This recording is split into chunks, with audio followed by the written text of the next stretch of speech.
What you're seeing right now is the 17-year-old accused of murder walking out of the Collin County Jail this afternoon after posting bond. Karmelo Anthony, the main suspect in the murder of Austin Metcalf, the 17-year-old kid who was stabbed in the heart at a track meet in Frisco, Texas, is now officially out on bond. And this is after a woke left-wing judge that apparently was appointed by Texas Governor Greg Abbott 2 separate times ended up reducing his bond from $1 million to $250,000. And at this point in time, the family is fully capable of paying that money. When we last left off this story, we were talking about the GoFundMe for Karmelo Anthony and how it had raised over $400,000. That number is close to $500,000. And I think it is very important for you guys out there in the audience to understand that there are a lot of people spreading the bad information, the lies, the falsehoods about this case because they don't know any better and they're in an isolated media environment where that's all they're being fed. But the people who are spreading this information on purpose, the people who are putting it out there,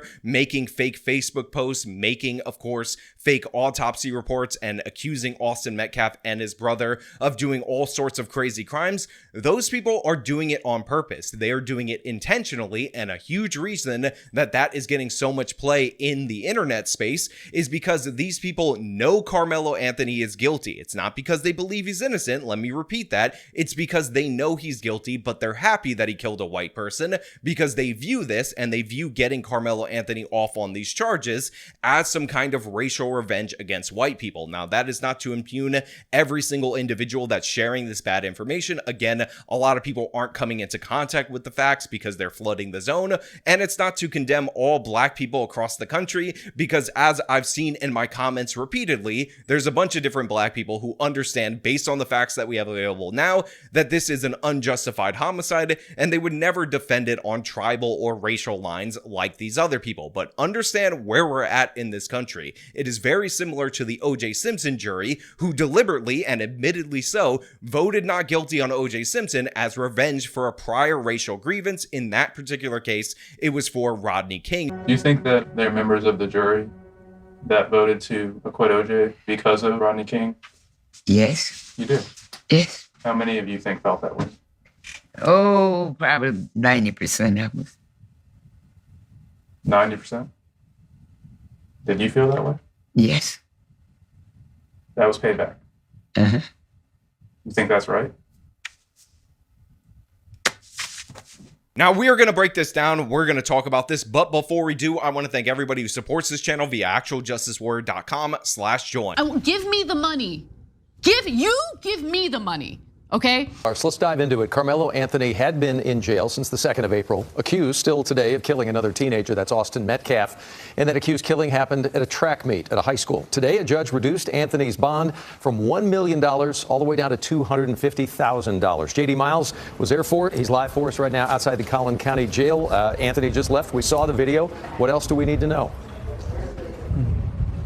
That's right, Doug and Nicole. Just 6 hours or about that much time after a judge lowered his bond, Karmelo Anthony was released. The judge who made the decision warned the accused murderer that if he violates any terms of his probation or tries to leave his home, he will be brought back right here to the Collin County Jail. So I want to make something clear because not everybody is being 100% honest about this, but the day that Karmelo Anthony was going to be bailed out of jail was always going to come. It was always going to happen unless, of course, you had the judge remand him to custody for the safety of the community rather than setting a dollar amount. And this is because Karmelo Anthony's family fundraiser has raised nearly $500,000, and the bond that was attached to him is not a bond where you have to put up the full amount. You can actually put just 10% and get a bail bondsman in order to get a release, because 10% of $1 million is only $100,000. The day that the Give Send Go actually paid out to the family was going to be the day that Karmelo Anthony would have been bailed out. So the reduction just allows the family to put up the $25,000 before that payout ends up occurring so that they can actually secure his release early. So to be clear, even though the judge did this apparently for ideological reasons, possibly for racial reasons based on her prior statements to that effect. Now when we can have, summer interns come up and they are every race, creed, color, gender, but they can see someone that looks like them on the bench. I think that is so beneficial because it's representation. And when they look at me, young kids, law students, whoever it is, I want them to say, if she can do it, I can do it too. He was going to get out of jail no matter what, unless, of course, they remanded him to custody, which, by the way, there is a case to be made, because essentially this guy could end up in a situation where somebody says, excuse me, to try to get him out of the way, and then presumably he would stab them in the heart and claim self-defense. That is how violent Karmelo Anthony actually is. Karmelo, do you have anything that you'd like to say to the victims? Karmelo Anthony emerged from the Collin County Jail 13 days after his arrest for the murder of Austin Metcalf. The high school student had nothing to say as he headed to his parents' home, where he will be confined to an ankle monitor. It's the result of a hearing this morning over whether to lower his bond. The families of both Karmelo Anthony and Austin Metcalf arrived at the Collin County Courthouse this morning with extra security in and around the courtroom. A new defense attorney representing the Frisco teen accused of murder had his client's father testify about his son's character, telling the judge he was a captain of his football and track teams and that he held 2 jobs while in school. He's an A student, said Andrew Anthony. Does he have plans to go to college? Yes, sir. And prior to this, what was on his mind was what college he was going to go to. This is a tragedy all the way around for both families. And by the way, because I already know that he was going to get out of jail awaiting trial in the first place, that's why I'm not so angry about that as much as other people who don't understand what $1 million bond actually means. Also, I will say, I give credit to Give, Send, Go for not pulling down the fundraiser. Remember, the big distinction between them and GoFundMe in the Kyle Rittenhouse case and the Daniel Penny case is that they do allow people to raise money for their criminal defense, even for violent crimes, and they're sticking by that principle, even though the backers of Give, Send, Go traditionally, the right, are the ones putting pressure on them now to pull this fundraiser. So give credit to Give, Send, Go for standing up for their principle. Even though the people who donate to Karmelo Anthony's fundraiser are either incredibly ignorant or are absolutely repugnant individuals who are doing so to celebrate this murder. Anthony, who told Frisco police he stabbed 17-year-old Austin Metcalf at a track meet in self-defense after an altercation, sat in a jail jumpsuit and shackles, while prosecutors challenged how the father could not afford the 10% needed for $1 million bond, with an online donation fund that's up to $400,000 and growing. With access to over $400,000, why haven't you bonded him out yet? Asked the prosecutor. We don't have access to that money, replied the father. It's hard for everybody to be level-headed at a time like this. So that's where we come in. It's our job to be level-headed, to be fact-based, and to follow the truth wherever it leads. And prosecutors revealed today that Karmelo Anthony was involved in an assault-type altercation at his school on February 4th that was handled internally by the school district. Other than that, he has an unblemished record, which is probably one of the reasons why the judge agreed to lower his bond. But we did find out, in addition to the fact that we have students on the campus at Karmelo Anthony's school that talked about his violent tendencies and getting into fights, like this clip right here. While here at Centennial, students shocked about what happened, that one of their classmates could be charged with such a serious offense. One girl that we spoke with knew Anthony pretty well, that she says, and told us this. I'm in shock because it's like, I wouldn't expect that from him. I only know him fighting and stuff, but to take someone's life is just like a different level.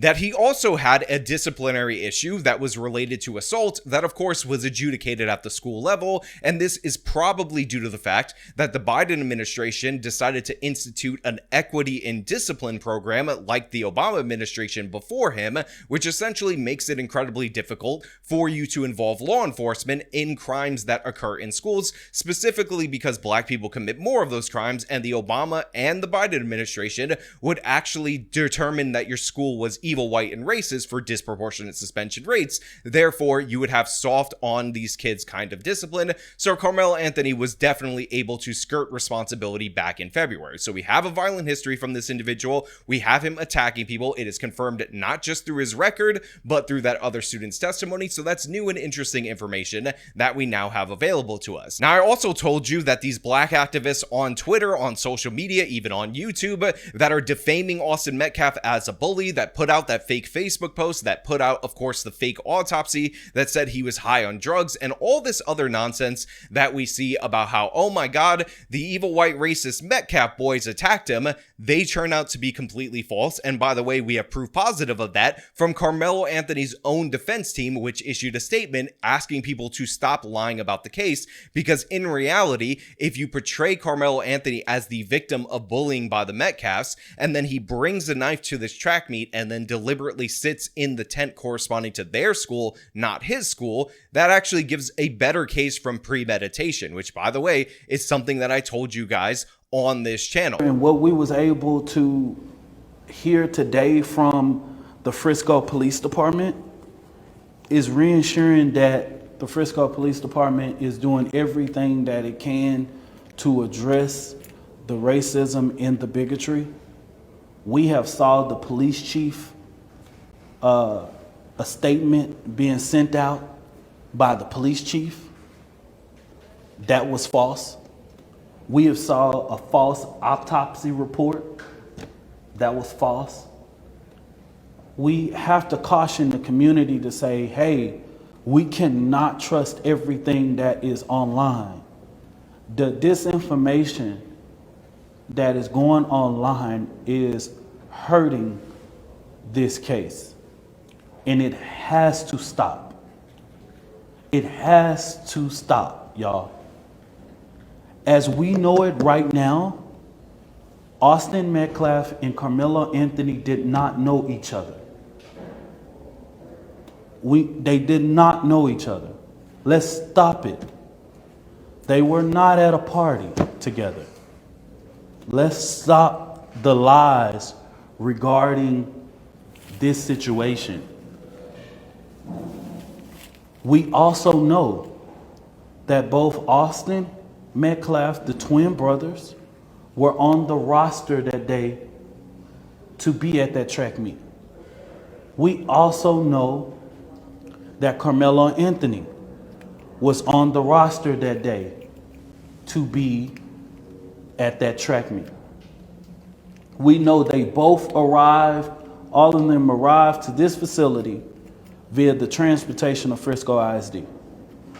The lies has to stop, y'all. So once again, I am proven right, and it's not that difficult to be proven right in this particular case because we have the police report, which has a summary of the witness testimonies, and nowhere in any of the witness testimonies did it say that both brothers were attacking Karmelo Anthony, or that his phone was broken, or that he was punched or jumped or anything of the sort, although that hasn't stopped absolutely idiotic and honestly sinister people on the internet from putting forward fake witnesses and all sorts of other fake documentation in order to make it seem like these evil white racist boys were in the wrong in this particular case. It was raining. It got rained out like crazy bad. Everybody trying to get back to their cars or get in, places where they, wouldn't get all extra wet at. Dude was sitting up under the tent, right? He was on his phone, right? My daughters was up under the same goddamn tent. Yeah. So I'm paying attention to my kids, but at the same time, they're in the same vicinity, so I'm watching everything going on around it because I'm there for my children. So dude walks up, McKellen, bro, he wasn't even under the tent at the time. They came from a whole separate tent and walked over there. They intentionally went over there to this kid, man. Dude was sitting there on his phone just trying to get dry, you feel me? One thing went from another. They grabbed this man and they tried to punch on dude. Dude went in his bag and they went to try to jump this dude and punch on this dude, man. And he protected himself, dude. That's what happened. Yeah, it wasn't just one. It was both of them, bro. Austin, that dude that got unalive, and his brother physically went over there to intentionally. It's not to the point that he brought a knife. For one, it wasn't on school property. The school is at least 5 to 10 miles away. It was a community track meet, bruh. It wasn't a school track meet. So he had the right to have a knife on his person, bro. So that was a fake witness, by the way, that doesn't appear on any of the police reports where they redacted the names of people who are underage, even though this person said that he had 2 daughters that were in that particular tent.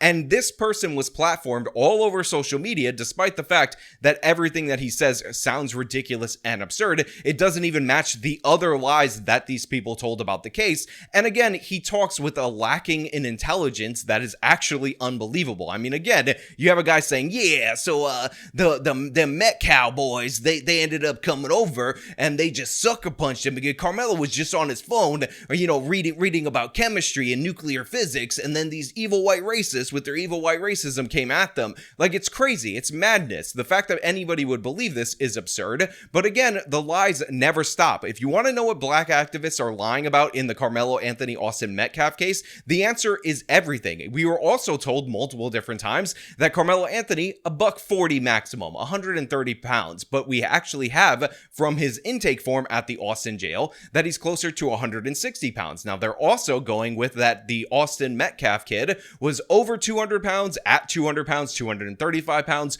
or 250 pounds. Again, they're just making up stuff to try to maximize the claim, and they would not do this if not for the fact that Karmelo Anthony is obviously guilty of homicide. There is nothing that is ever going to nerf the fact that Karmelo Anthony baited Austin Metcalf over to him. As we've heard in all of the witness statements that we have available to him, he reached into his bag prior to Austin Metcalf approaching him, had the knife, said, "Touch me and see what happens," and then stabbed him in the heart when he was touched. This is not self-defense. You're supposed to have a fear, not just a fear that exists, but a fear that an objectively reasonable person would have of imminent death or serious bodily harm in order to use lethal force in response to force. And nobody is ever going to make the case that the Metcalf kid won individually, because there's no evidence of both of them attacking him. And in fact, the evidence shows the exact opposite, was going to kill Karmelo Anthony and or seriously injure him. So there's no case at all whatsoever for self-defense. So these people just make stuff up and again try to raise money in order to reward him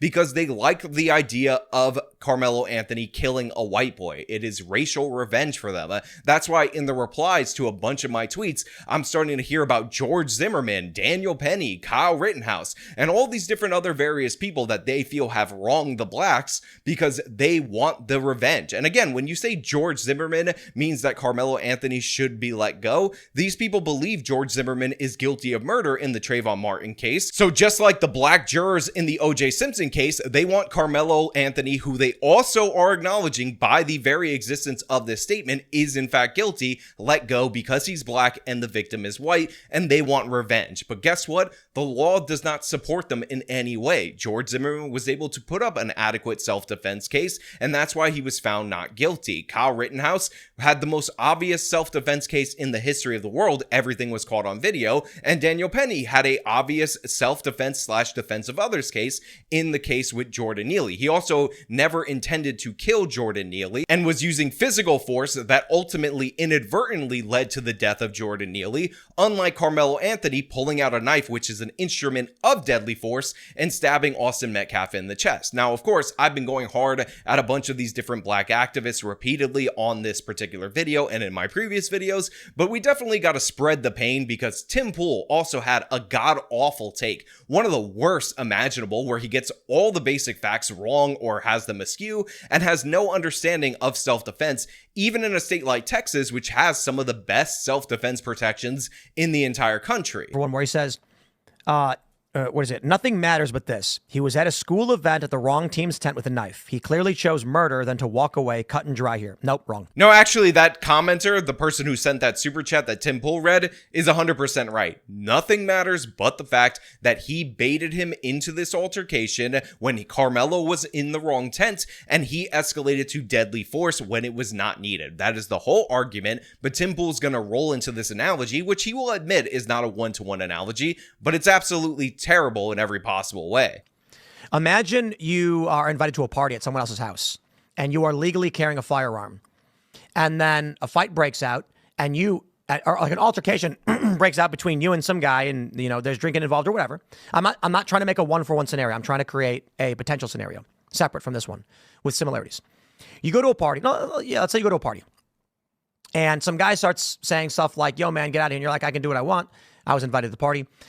Verbal altercation escalates, and then the dude, you're standing there, and you pull your sweater back, and you've got a gun. And you put your hand up and say, "Don't come close to me, bro. I'm warning you right now. Do not come close. Do not take another step." Then the guy grabs your arm and makes a move, so you draw your weapon and you use it. Okay, make the argument. You have no right to defend yourself when you're being attacked by a guy.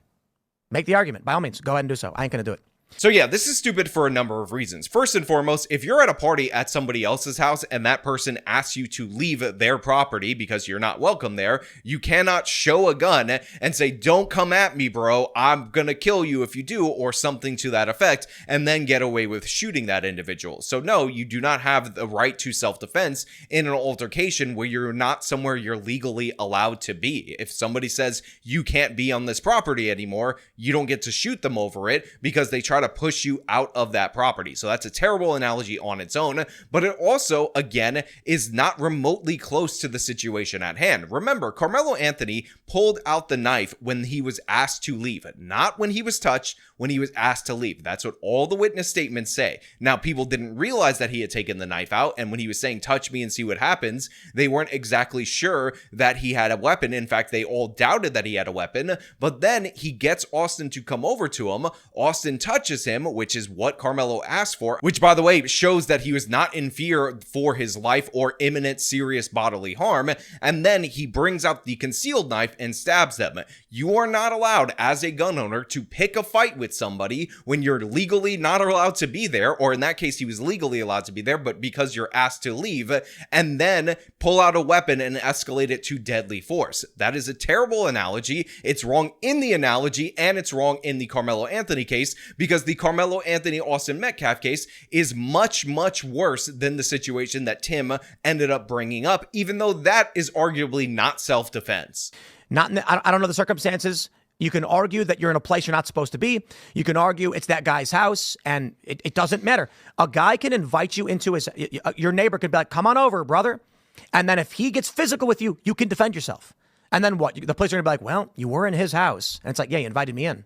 Then Tim says, oh, a guy could invite you over to his house, and then if he gets physical with you, then you can defend yourself. Again, another situation that doesn't even match the previous analogy. If you're invited to somebody's house, then yes, the castle doctrine does not apply. That is for intruders, unwelcome entrance to your property. But if you are invited over, then yes, if you attack the person you invited over, that person has the right to self-defense. Again, that is where you are legally allowed to be. That being said, if you are asked to leave and you resist leaving, then this person can defend their property, because then your invitation has been rescinded. Again, aggressively terrible analogy from Tim Pool that does not match the circumstances that we have in the Karmelo Anthony case, and is not even a one-to-one analogy. Again, I understand the circumstances were laid out to be different, but they don't match at all, and anybody who's backing this is absurd. I like Tim just fine. I'm not saying you should cancel him forever or you should hate him forever based on this particular take, but it goes to show you that he is not well versed in the facts of this particular case, not well versed in self-defense law, because let me be clear about this, in no state at all whatsoever in this great nation can you do what Karmelo Anthony did and that be ruled self-defense. That is not how it works. If you are asked to leave somewhere and you say, touch me and see what happens, somebody comes up, you have provoked a physical altercation on the scale of a fist fight, hand-to-hand combat. Now, some people are going to write stupidly in the comments, but Sean, you could die from a physical altercation. You could die from a punch being thrown, but that does not make that punch deadly force, a la the Daniel Penny case, where he was using physical force to restrain him. If somebody dies as a complication of that, that does not automatically retroactively make that physical force deadly force, much in the same way that if Karmelo Anthony would have stabbed Austin Metcalf not in the heart, somewhere where he would have survived, that would have still been deadly force. Or if he waved the knife around and then Austin Metcalf used deadly force to defend him, just because Karmelo Anthony didn't connect with the blade doesn't mean he didn't present a deadly force threat. This should be obvious and easy to understand, but for some reason people are confused about this. Anyway, so this would have been maximum a physical fight. No reasonable person in that situation would expect anybody to die as a consequence of the single one-on-one hand-to-hand combat or pushing, which is actually what happened in that particular case if you take the maximum view of what any of the witnesses have said, not the fake witnesses or the fake Facebook posts. That is a physical fight. That is not something you can escalate to deadly force in any state in the union. So no, you do not have the right to respond to that with deadly force. We all understand that Karmelo Anthony in no way, shape, or form was in fear of his life. You don't say, touch me and see what happens if you're in fear of your life. And he had the weapon concealed, so it was hidden. So Austin Metcalf didn't even have the opportunity to assess a potential deadly threat and decide whether or not he wanted to engage in that battle. Because again, unlike the Kyle Rittenhouse case where the guy's carrying the gun on him and then he's being chased by somebody trying to get the gun,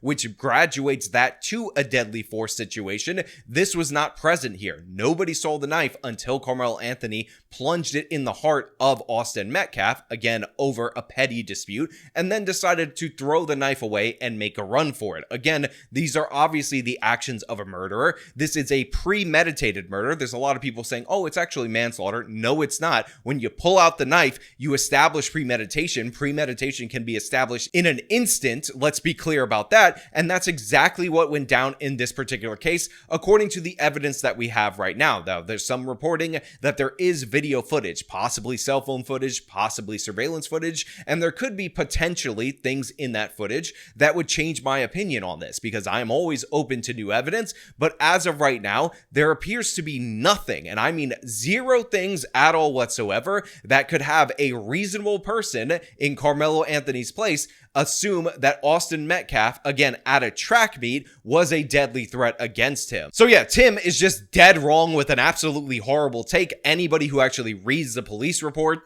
will know that. No witnesses back up the account of both brothers attacking Karmelo Anthony, because guess what? That did not happen. No witnesses back up the account of them smashing his phone and his bag and sucker punching him and all that nonsense, because guess what? That did not happen. What appears to happen is what every witness has said, which is Karmelo Anthony was sitting somewhere where he wasn't supposed to be. He was asked to move. He got aggressive. He provoked it. He pulled out a knife. He said, touch me and see what happens. Austin Metcalf ends up approaching him, and then he stabs him in the heart in response to a physical contact. In no way, shape, or form, in any state in the union, is that any kind of deadly force situation that you are allowed to defend yourself against with deadly force. Clear as day. Now, a lot of people are also pointing out and highlighting that the Anthony family has decided to either rent or look at buying a new property in order to avoid the scrutiny and the evil white racism that is supposedly surrounding their son and their family. And to the GoFundMe, or actually the Give Send Go donors who gave money to a murderer because they were happy that he murdered a white kid, I'm glad you're getting scammed out of that money. I hope Karmelo Anthony pleads guilty, although I do want him to face the full force of law, because it appears that he is guilty. But obviously we will wait for more evidence to come in, and we will wait for this situation to develop further. But again, the takes on this are ridiculous and absurd. A lot of them are disingenuous. The non-disingenuous ones on Karmelo Anthony's side are baked in ignorance, and a lot of these people are just happy that a black kid killed a white kid and want him to get away with it because they're pushing a narrative of racial revenge. Now again, I will emphasize that as of right now, in this very moment, there does not appear to be a racial motivation behind Karmelo Anthony's alleged murder of Austin Metcalf. What appears to have happened is that Karmelo Anthony felt disrespected by Metcalf, and he lashed out in a way that we've seen happen a multitude of times, and it ended up resulting in the death of Austin Metcalf. But of course, the response to this, everything surrounding this, the reason that he has nearly $500,000 in his Give Send Go